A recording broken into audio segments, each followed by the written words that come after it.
honorable assistance, la presse ici présente, bonjour. Aujourd'hui, à la veille de la commémoration de l'assassinat de l'expert Biwera Bhesset, lâchement assassiné un certain 2 octobre 2006, dans sa commune natale, Asensewal à Rahazarha. Que Dieu lui réserve une place dans son vaste paradis. Dwidesh Akuyemuthan Aftodos. Zara Afdo Swawan Yonsis. Tidens Yawat Mihkouz. Anf Serihil Kthum. Edina Lunas Matou Afdas Yafouya. On a assisté ces derniers jours à la rentrée sociale à travers les différentes rentrées scolaires, universitaires et de la formation professionnelle pour l'année 2023-2024. Chacun de ces secteurs prétendent la réussite de la rentrée. Il n'y a pas de réussite absolue. Il y a toujours des manques et des manquements, des fois dans des trucs importants. Commençons d'ailleurs par le retard de la communication de la date de la rentrée scolaire 2023-2024. Le report de la rentrée universitaire. Prolongation des délais d'inscription pour la formation professionnelle. Tout ça, ce n'est qu'un révélateur d'absence de la planification. Et là où la planification est absente, on ne peut parler de la réussite des actions.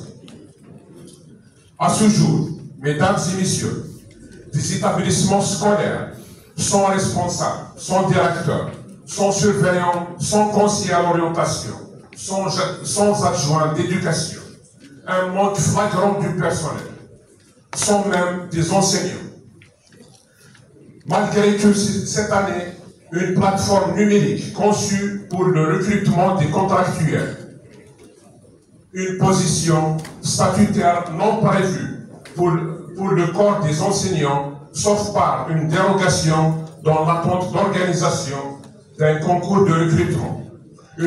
Lors du recrutement des contractuels des enseignants de l'éducation physique et d'anglais. Il est temps de faire des amendements pour la loi 0306 portant statut particulier de la fonction publique. Des enseignants qui n'arrivent pas à avoir leurs affectations. Pour quelles raisons, on ne sait pas. Ajoutons à cela le manque de livres scolaires dans quelques établissements. L'État a investi des sommes colossales pour doter des établissements avec des tablettes, sans atteindre l'objectif attendu de cette opération. À ce jour, les parents trouvent de mal à inscrire leurs enfants en première année et en préparatoire, les transferts des élèves d'un établissement à un autre, même pour un changement de résidence. Encore l'admission à la demi-pension. Il a fallu avoir un critère. Cette fois-ci, on sort de l'ordinaire. Ce critère s'appelle la ma'rifa numérique. Sous couvert de la numérisation, toutes les opérations se font par le biais de la plateforme numérique. Sachant qu'il y a des parents qui n'ont aucune maîtrise en matière d'informatique, ajoutant à cela les opérations conditionnées par des délais, puisque la plateforme se ferme. Il a fallu mon intervention personnelle pour qu'un enfant handicapé puisse avoir une place pédagogique dans un établissement public, que la Constitution lui a réservé ce droit dans son pied, malgré les orientations du directeur de l'éducation. Ce responsable d'établissement n'a pas voulu exécuter, même au niveau des services de la direction, là où des chefs de service n'appliquent ni la réglementation, ni les orientations de premier responsable du secteur. Monsieur le directeur de l'éducation, il est temps de revoir votre politique de gestion, car le mal est profond. On reviendra là-dessus dans les jours à venir, car le bilan est lourd et amer. Concernant la rentrée universitaire, après son report, sans un moindre éclaircissement de la tutelle, on a assisté à une rentrée sans étudiants, ou bien peut-être, pour bien dire, des étudiants sélectionnés. De quelle rentrée puis-je vous parler? À ce jour, un nombre important des bacheliers et même des anciens étudiants n'arrivent pas à s'inscrire et d'avoir un certificat de scolarité, le minimum de Darwa, pour avoir une carte d'étudiant et d'accéder aux différentes prestations des œuvres universitaires, hébergement, restauration et transport. Malgré l'existence de l'application Progress, un outil de gestion qui est conçu pour améliorer la qualité du service et économiser le temps et l'effort. Malheureusement, la technologie est une arme à double tranchant. Parlons de la rentrée 2023-2024, la précédente n'est pas encore clôturée. Mesdames et messieurs, l'université est un espace d'innovation, de production et de diffusion de savoir. Depuis longtemps, ses principales missions étaient limitées à la pédagogie et à la recherche scientifique. En réalité, la jonction entre l'université et son territoire d'ancrage fait que la conjoncture économique et sociale de ce dernier influence sur la démarche et la stratégie de l'université, de point de vue pédagogique et académique. Rapprocher l'université de son milieu socio-économique consiste en un objectif pluridisciplinaire, scientifique, économique, politique et social, qui nécessite des instruments juridiques, organisationnels et institutionnels. Et il ne s'agit pas pour l'université de rompre avec ses principales missions, mais d'œuvrer en harmonie avec les exigences de son territoire et de ses acteurs. Et de leur part, les acteurs territoriaux sont appelés à accorder à l'université et ses composantes la place qui leur revient dans la société, en mettant en place des mécanismes de gouvernance visant à valoriser les passerelles entre l'université et son territoire. Dans ce sillage, la gouvernance de l'université s'impose comme un défi de management public à relever. L'une des missions principales de l'université est de contribuer au développement du capital humain et de diffuser le savoir. Pour y arriver, il doit se prévaloir de la diversité de son offre de formation, en équilibre avec les besoins des divers secteurs de la vie économique, de développement technologique. L'université doit désormais préparer ses étudiants à l'exercice professionnel et ne peut plus se contenter de former. Il doit orienter sa formation sur la base des besoins qui se manifestent sur le marché du travail pour apporter sa contribution en tant que locomotive de développement et de la création de richesses. Partant de là, ces potentialités doivent être d'abord humaines, matérielles et pédagogiques. En d'autres termes, il s'agit de compétences, de moyens infrastructurels et financiers et de l'offre de formation. C'est dans ce but que nous nous proposons de ce qui suit de livrer la réalité de l'université Mouloud Maghri. Il ne s'agit pas d'apporter des situations chiffrées, mais de faire la part des choses.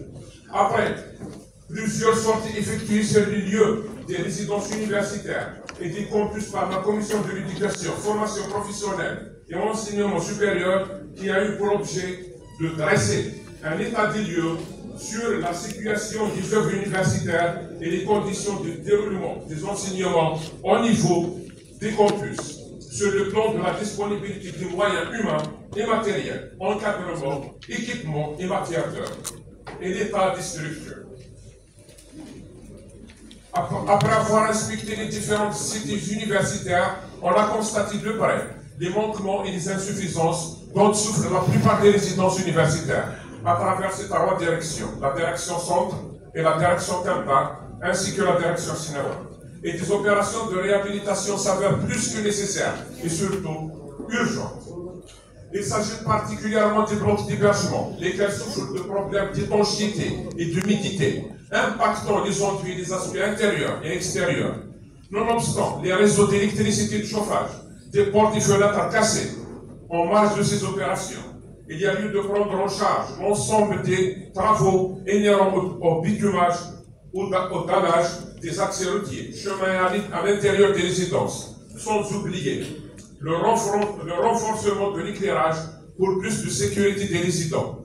À l'égard du manque des infrastructures sportives, il est impératif d'inscrire des opérations de réalisation des espaces pour l'activité sportive et implantation des aires de jeu et salles omnisports dans les différentes résidences et campus. Procéder à la délimitation ainsi qu'à la séparation par des frontières physiques des Tarois résidences universitaires SNEWA 2, Tarois et 4 et prévoir un accès pour la cité Tarois et la cité 4. Revoir les réseaux d'AEP de ces dernières et les alimenter séparément ainsi que la réalisation d'une bâche à eau pour chacune. Nous demandons à M. le Wali d'instruire l'ATE de revoir le programme de distribution d'eau pour les résidences universitaires SNEWA, idem pour les résidences universitaires de Tamba. Encore une fois, le canal des eaux usées qui traverse les sites universitaires à Tamba, malgré les orientations et les instructions de M. le Wali pour le DRE lors de la session précédente réservée pour l'examen du secteur de l'enseignement supérieur, aucune action n'a été entamée. Monsieur le Wali, jusqu'à quand cette fuite en avant? Nous vous demandons, Monsieur le Wali, de saisir les autorités concernées pour accorder un programme spécial au profit de notre wilaya, notamment en matière d'opérations de réhabilitation et d'équipement de ces sites universitaires qui souffrent de la vétusté, batteries, blocs de cuisson, les fours, les autres estanciers, la literie, etc. et d'équiper les nouvelles résidences non fonctionnelles à ce jour, malgré l'achèvement des travaux depuis des années, réceptionnées, baptisées lors des festivités commémoratives pour remplir un plan de charge. Les dernières visites du ministre du secteur datées de 1er juin 2023. L'initiative prise à l'effet de réhabiliter les 4 blocs de la résidence universitaire SNEWA 1 ainsi que 2 blocs de celle de Doha, à ce jour, les travaux ne sont pas lancés. Nous interpellons la direction des équipements publics pour nous donner des explications sur ce retard et les décisions prises pour mettre fin à ces lenteurs dans la réalisation des programmes inscrits à l'indicatif de notre wilaya, y compris le chantier éternel de Tamba, le reste des sites universitaires et le reste des 10 000 places pédagogiques. Cette rentrée universitaire 2023-2024 est caractérisée par la numérisation des services universitaires et la stabilité, messieurs les responsables, ne peut se décréter par des mesures répressives et des politiques sécuritaires. Les sanctions arbitraires, suspension, révocation, mutation d'office et fin fonction dans des postes de responsabilité.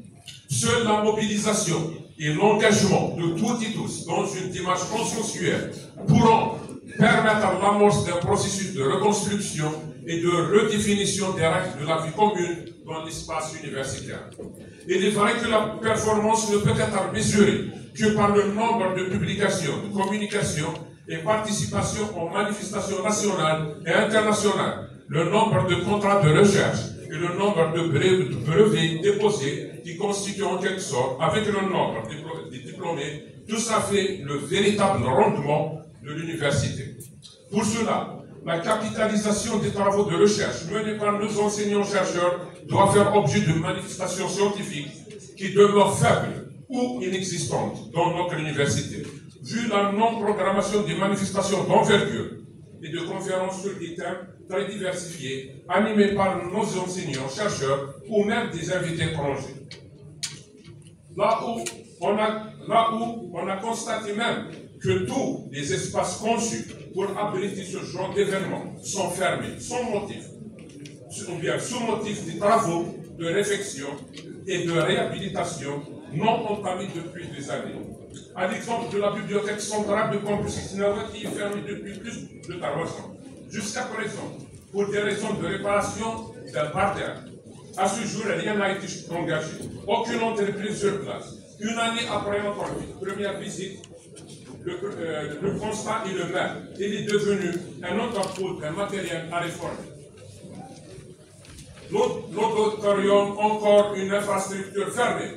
Un espace qui est réservé pour améliorer la vie étudiantine et favoriser les rencontres et les débats, les activités culturelles, scientifiques, politiques et les sujets d'actualité qui font de l'université le bassin de la réflexion sociale. Fermer ces lieux, c'est éloigner l'université de son environnement social. Des amphithéâtres au niveau du campus biomédical en dégradation très avancée. Une opération de réhabilitation inscrite depuis plusieurs années. Une année après notre visite, encore une fois, le constat est dramatique. Aucune opération n'est lancée, ainsi que des amphithéâtres au niveau du campus Bastos sont fermés et les accès sont barricadés. Pourquoi l'absence des formations doctorales? Avec la CIC, on a constaté qu'après notre rapprochement des enseignants et des étudiants, que la démarche entreprise par les responsables de cette institution pour mettre fin au retard cumulé consiste à réduire le temps réservé pour l'enseignement et de programmer des examens de fin de semestre avant même la consommation de temps réglementaire.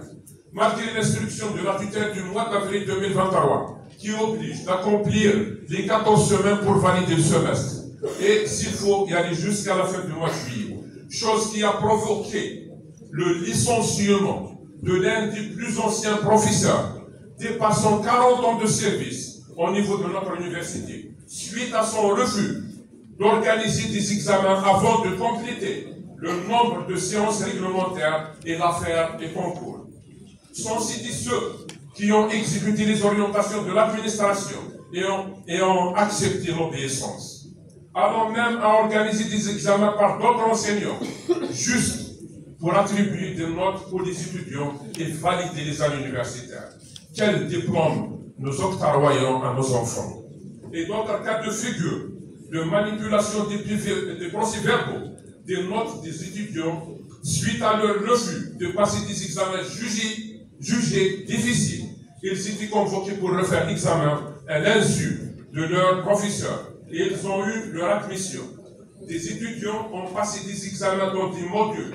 Ils n'ont jamais vu l'enseignant d'un module. Et malgré tout ça, certains départements, lettres françaises, anglaises et arabes et génie civil, devront procéder dans un premier temps à l'apurement de solde des examens de l'année dernière par l'organisation des rattrapages et de soutenance afin d'entamer la nouvelle année universitaire. Et la stabilité, messieurs les responsables, ne peut se décréter par des mesures répressives et des politiques sécuritaires. Les sanctions arbitraires, suspension, révocation, mutation d'office et fin en fonction dans des postes de responsabilité. Seule la mobilisation et l'engagement de toutes et tous dans une démarche consensuelle pourront permettre l'amorce d'un processus de reconstruction et de redéfinition des règles de la vie commune dans l'espace universitaire. Il est vrai que la performance ne peut être mesurée que par le nombre de publications, de communications et participations aux manifestations nationales et internationales, le nombre de contrats de recherche et le nombre de brevets déposés qui constituent en quelque sorte, avec le nombre de diplômés, tout ça fait le véritable rendement de l'université. Pour cela, la capitalisation des travaux de recherche menés par nos enseignants-chercheurs doit faire objet de manifestations scientifiques qui demeurent faibles ou inexistantes dans notre université, vu la non-programmation des manifestations d'envergure et de conférences sur des thèmes très diversifiés, animés par nos enseignants-chercheurs ou même des invités étrangers.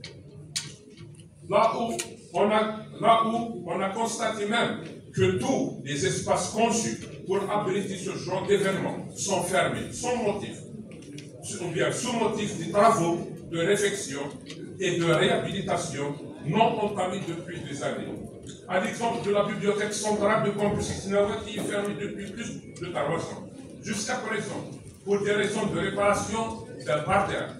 À ce jour, rien n'a été engagé. Aucune entreprise sur place. Une année après notre première visite, le constat est le même. Il est devenu un entrepôt d'un matériel à réformer.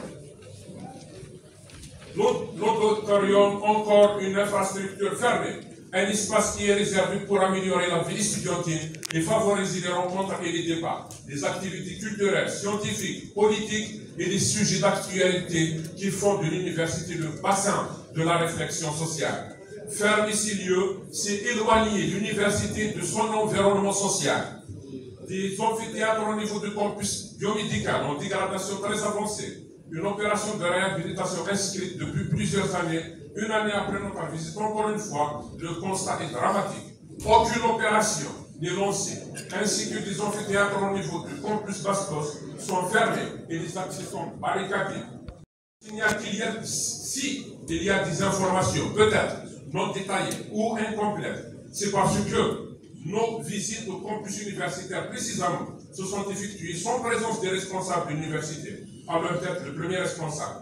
Malgré la communication de programmes de visite, sauf la première sortie, là où l'administration de l'université a été représentée par un responsable chargé de la sécurité.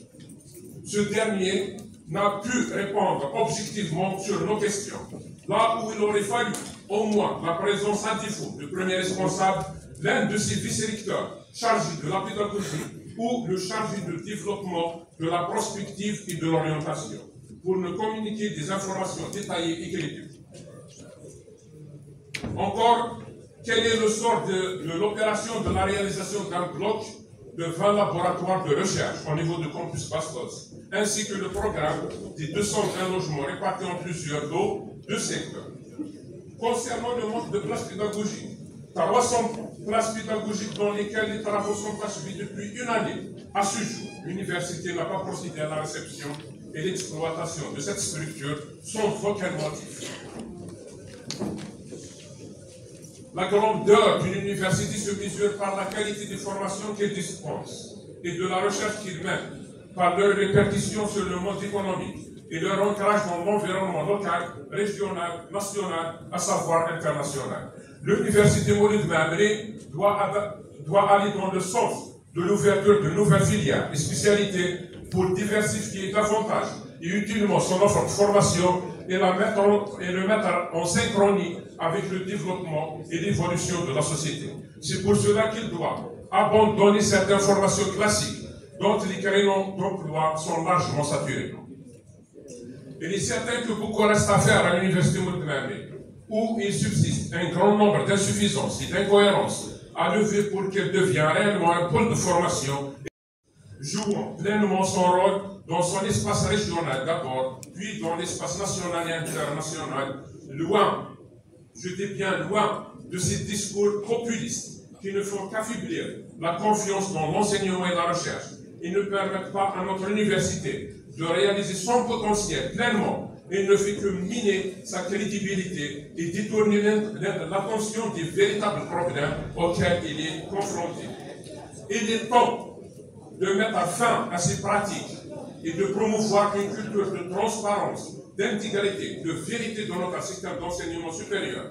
Il n'échappe à personne que l'université Maulid Maamri recèle des atouts et des compétences qui, pour peu qu'ils soient capitalisés, pourraient se cristalliser à moyen terme en cette énergie nécessaire à impulser une dynamique scientifique, innovatrice, susceptible de faire d'elle un moteur de développement. Notre intervention n'a qu'un seul objectif, et celui de redonner à notre université son rôle essentiel dans la société, de restaurer sa réputation et d'offrir des enseignements de qualité. Il serait possible de le conserver et revitaliser le NPE en plafonnant le seuil d'ambition pour qu'il devienne une institution de premier plan dans le pays. La note d'optimisme que nous avons n'est pas faite pour dire que tout baigne dans lui à l'université Maulid Maamri, mais pour semer l'espoir au sein des jeunes générations et pour exprimer également notre sentiment que son développement passe essentiellement par ses propres potentialités. Dire c'est le Nas, un faux c'est le Nas. أكيد شيء ده وليس كمان كده تقارش شنو كده مفهوم. الكاتين غاوي كده مفهوم. أمين يقول لي يحدث. الناس مخاف من المسؤول أي مسؤول كاسس مردون تسجين غفول. غاس يسب السنة سالوس. غاس ما ناس سالوس التمزار بسيف. Merci pour votre attention. Merci, Monsieur le Président.